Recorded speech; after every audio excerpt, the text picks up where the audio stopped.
ओडिशा राज्य ढेर सारी प्राकृतिक संपदाओं से पूर्ण है। पहाड़ों से घिरा हुआ यह राज्य झरनों का मंद मधुर स्वर सुनाई देता है।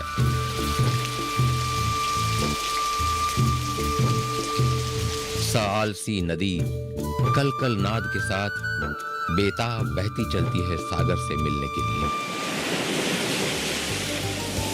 प्रकृति की छबीली मनोहर सुषमा हमेशा नए नए रूपों से विमोहित करती है दर्शकों को। हमारे राज्य में एक जिला है नयागढ़।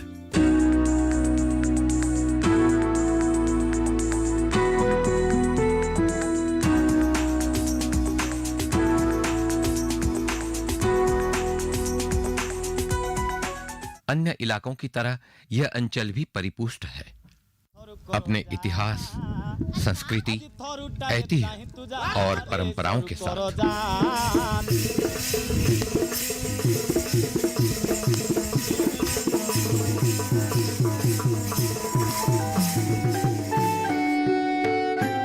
धरती माता को प्रेम करने वाले इस इलाके के किसान भाई दिन रात खेत पर मेहनत करके इस मिट्टी से सोना उपजाते हैं।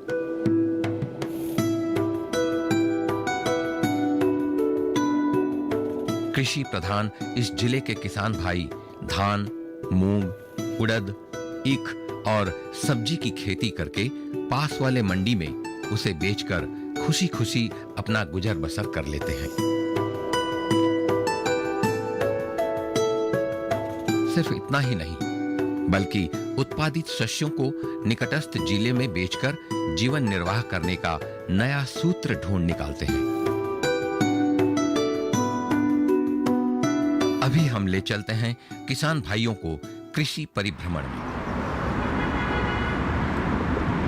विभिन्न दर्शनीय स्थानों के बारे में बताने के लिए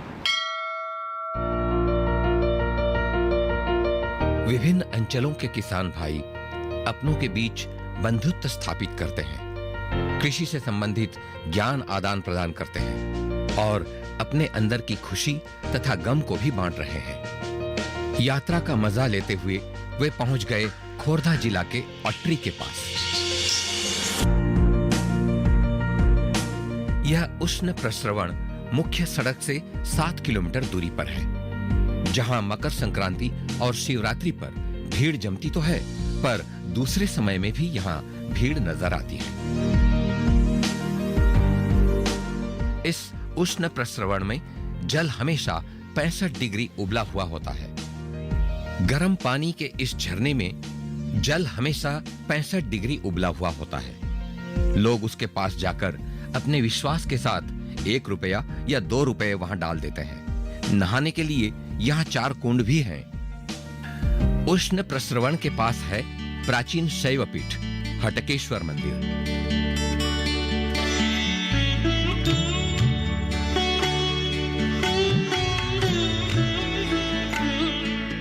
मंदिर के परिसर में है एक बड़ा सा तालाब और हनुमान जी की मूर्ति।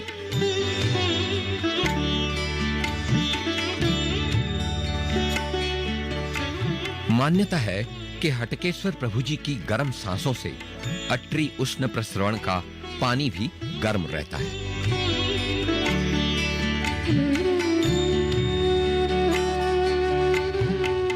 अट्री के दर्शनीय स्थान का परिभ्रमण करके किसान भाई निकल पड़े उद्यान कृषि विद्यालय की ओर।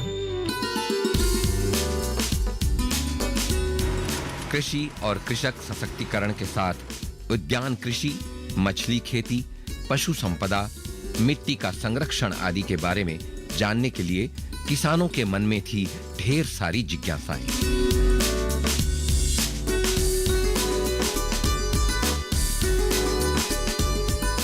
सन 1970 में स्थापित इस विद्यालय का मुख्य उद्देश्य है कि उद्यान कृषि के ज्ञान कौशलों को सिखाकर किसान भाइयों को आत्मनिर्भरशील बनाना।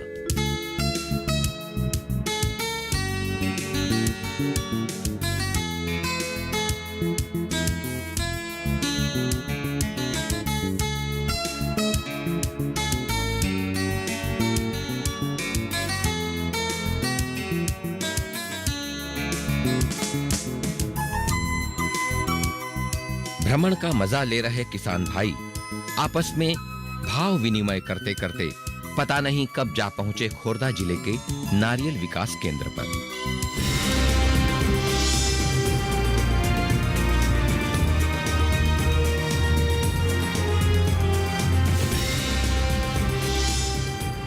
भारत सरकार द्वारा प्रतिष्ठित इस केंद्र में किसान भाइयों को नारियल की खेती और खाद्य प्रक्रियाकरण पर तालीम दी जाती है।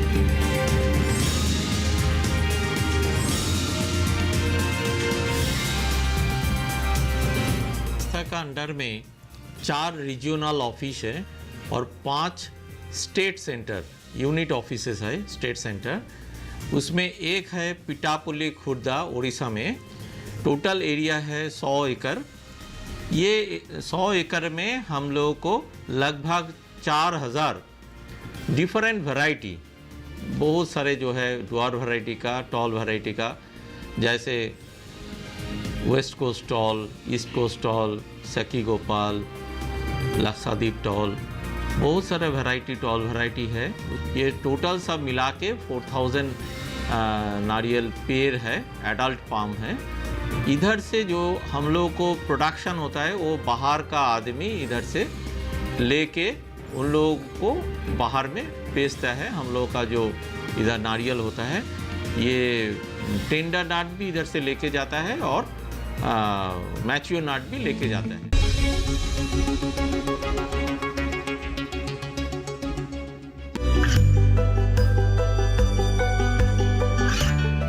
गांवों और पिछड़े क्षेत्रों में सरकारी योजनाओं की जानकारी पहुंचा। देश में कौशल और क्षमता विकास कर ग्रामीणों को सामाजिक बदलाव और विकास से जोड़ने की दूरदर्शन किसान की पहल चौपाल चर्चा देखें सोमवार से शुक्रवार सुबह 9 बजे। ये कामयाबी है अन्नदाता की। ये कहानी है खेत और खलिहानों की। कैसे करें अपने पशुओं की देखभाल, जानिए गांव-गांव के किसानों का हाल। देखिए गांव किसान सोमवार से शुक्रवार दोपहर 12 बजे सिर्फ डीडी किसान पर।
उड़ीसा का पूरी डिस्ट्रिक्ट और गो ब्लॉक का अंदर है गढ़पास गांव का।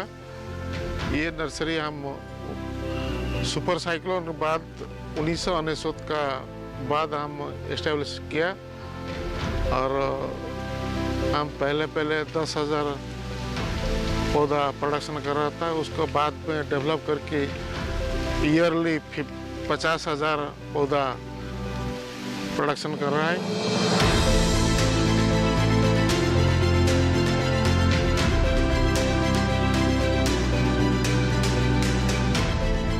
पौधा हमारा उड़ीसा का फार्मर के लिए हर डिस्ट्रिक्ट को जाता है और हमारा अच्छा फार्मर लेकर उनको खेती में ज़्यादा फ्रूट आता है।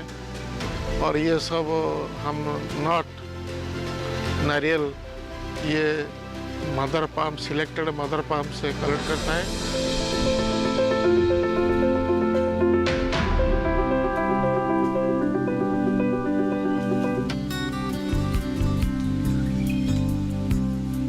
टेक्नोलॉजी का साइंटिस्ट गाइड कर रहा है और गवर्नमेंट ऑफ उड़ीसा का हॉर्टिकल्चर डिपार्टमेंट, कोकोनट बोर्ड का सब हमको मदद कर रहा है। उसका बाद हमारा मार्केटिंग के लिए कभी कभी प्रॉब्लम आता है और कभी कभी मार्केटिंग भी हो जाता है। और हम बंगाल को भी कभी कभी सेल किया और ड्वार्फ नारियल पौधा और हॉर्टिकल्चर डिपार्टमेंट कभी कभी खरीद करते हैं और कभी कभी खरीद नहीं करते हैं। और soil conservation, water shade Orissa government का सब आदमी कलेक्ट कर रहा है, हमारा खरीद कर रहा है। और हमारा 4-5 आदमी डेली काम कर रहा है, गांव का सब लेबर है, उसको लिए हम कुछ लिवलीहुड हम बनाया, ऐसे ऐसे काम कर रहा है और भी सोशली रेस्पॉन्सिबिलिटी है।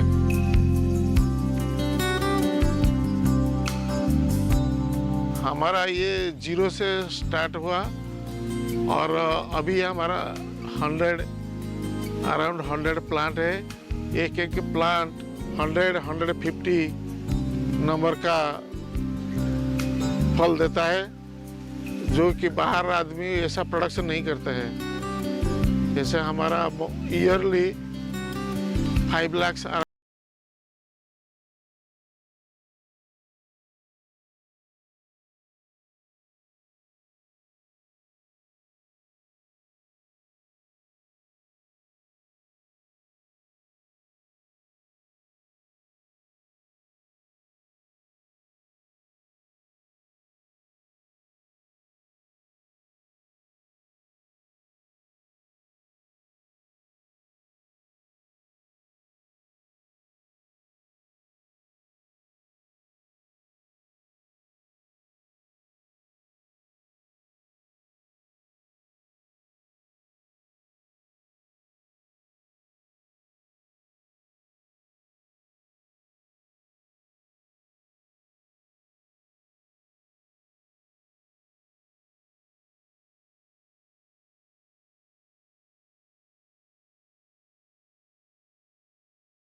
काम करते हुए देखा तो मुझे भी यह करने की इच्छा हुई। मैं भी उन लोगों के नारियल तोड़ने गया। उनसे मैंने नारियल के पेड़ पर चढ़ना सीखा। वहाँ मैं गमछे के सहारे पेड़ पर चढ़ता था, फिर रस्सी की मदद से चढ़ा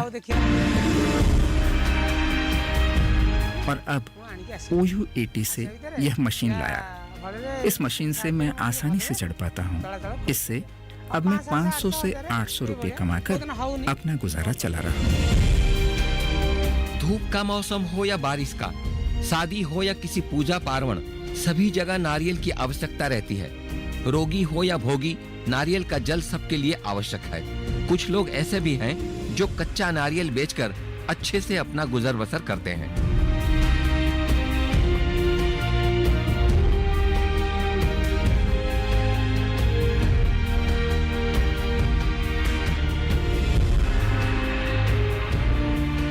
आजकल नारियल से निकलने वाले छिलकों की बहुत आवश्यकता है। छिलकों से रस्सी बनती है। रथ की रस्सी से लेकर पापोच तक हर क्षेत्र में छिलकों की आवश्यकता रहती है। अपने अनुभवों से बयान करती हैं बासंती नायक, एक गृहिणी।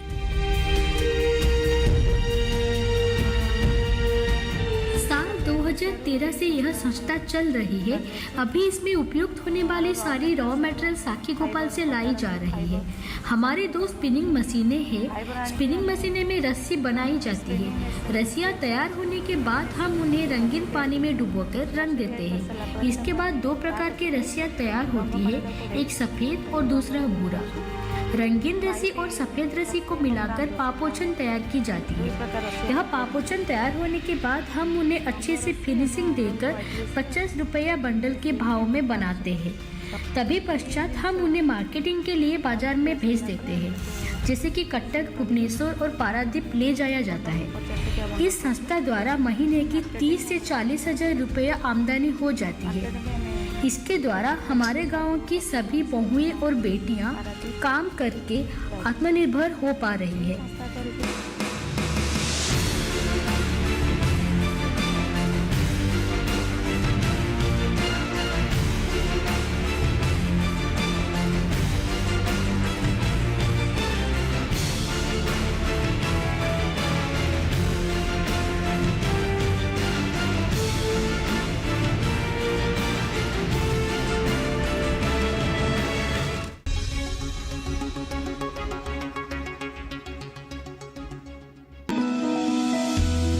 जानकारी जो किसानों के लिए हो लाभकारी, समस्याओं पर पड़ेगा समाधान भारी, कृषि की हर बात का ख्याल, कब कैसे की जाए बेहतर देखभाल, जानिए विशेषज्ञों के साथ, देखिए खेत खलिहान, सोमवार से शुक्रवार सुबह 7 बजे डीडी किसान पर।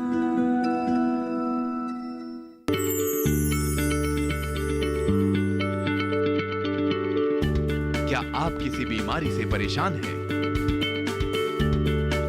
चाहते हैं डॉक्टर की सलाह? तो हम हैं आपके साथ, बताएंगे आपको जीने की राह, समस्याएं आपकी, समाधान देश के मशहूर विशेषज्ञों के। घर बैठे बात करें देश के जाने माने डॉक्टरों से। हमारे लाइव प्रोग्राम स्वस्थ किसान में हर शनिवार शाम 6 बजे से 7 बजे तक।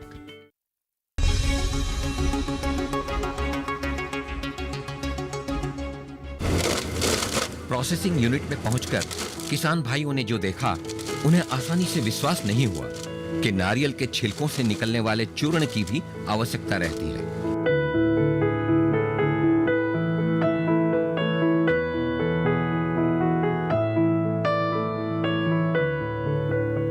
ब्रॉयलर मुर्गियों के लिए यह बिस्तर बनाने में काम आती है। इसके बारे में अपने अनुभवों से बताते हैं वीरेंद्र पात्र। 1960 में पिताजी ने इस कॉयर यूनिट की स्थापना की थी, जिसको मैं आज तक चला रहा हूँ। इससे लगभग 5000 परिवारों को फायदा हो रहा है। इसमें हम अलग अलग किस्मों के कॉयर बना रहे हैं। पहले किसानों से हक्स खरीदते हैं। साक्षी गोपाल स्थित नियंत्रित बाजार से हम ट्रक भरकर हक्स खरीदते हैं। वहीं हमारी एक डी फाइबरिंग यूनिट है। वहां हम फाइबर या रेशे का उत्पादन करते हैं। उस फाइबर से हम तरह तरह के उत्पाद बनाते हैं।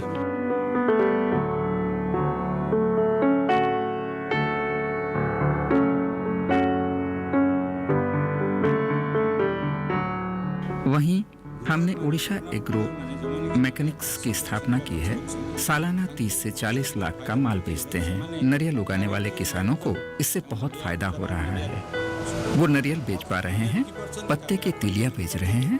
उनके नारियल मार्केटिंग हो पाने के कारण वे प्रोत्साहित हो रहे हैं। इसकी खेती में सभी प्रकार की सहायता प्रदान करने के लिए भारत सरकार के कृषि मंत्रालय के अधीन में रहने वाले नारियल विकास केंद्र सदा तत्पर है।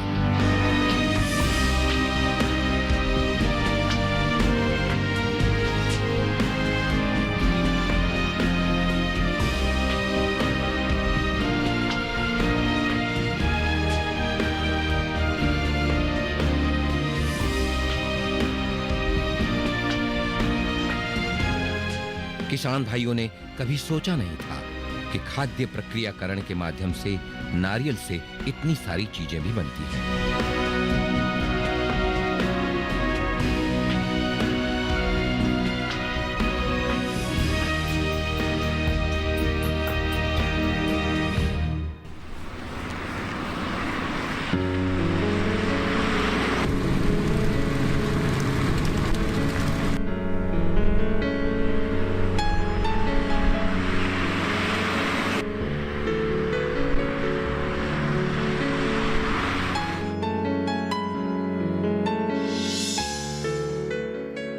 गाड़ी में जाते जाते किसान भाई पहुंचे नारियल के खोल से बनने वाले तरह तरह के पट्टचित्रों के पास।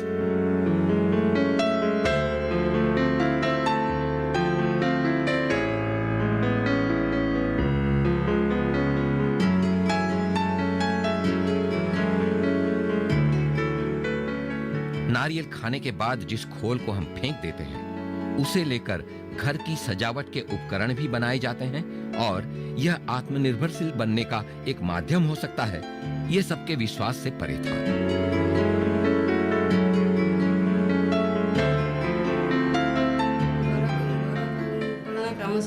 घर के सारे काम खत्म करके जितना भी वक्त मिल जाता है, 2 से 3 नारियल का जो भी काम रहता है वो कर लेते हैं। नारियल की भूसी से चित्र, पटचित्र और डिब्बा बना के खुद के लिए कमा लेते हैं।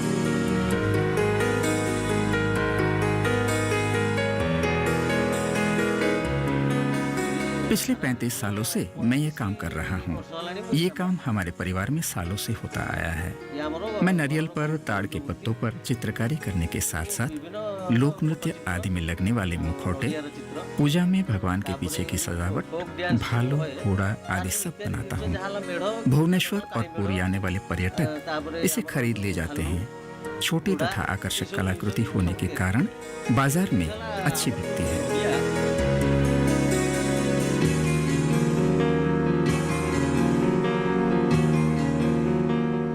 हमें रोजाना 400 रुपये मजदूरी मिलती है। इसमें से 50 से 100 रुपये तक का रंग वगैरह खरीदने में जाता है। हमें 300 से 350 रुपये तक रोजाना मिलता है।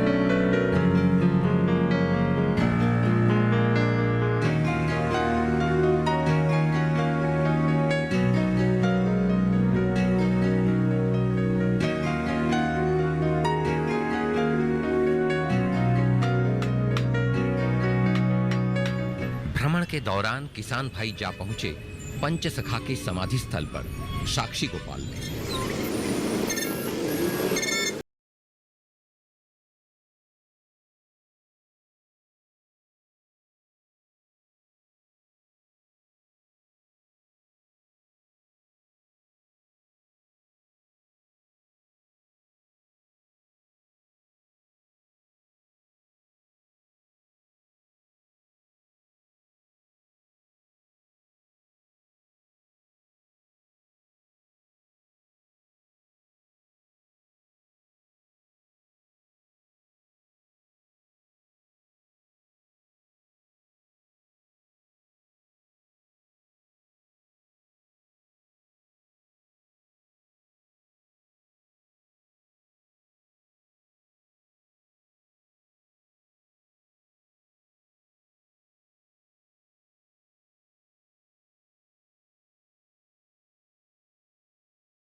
रास्ते में मंत्रमुग्ध कर दिया था उन्हें हमारे पारंपरिक नृत्य और संगीत ने।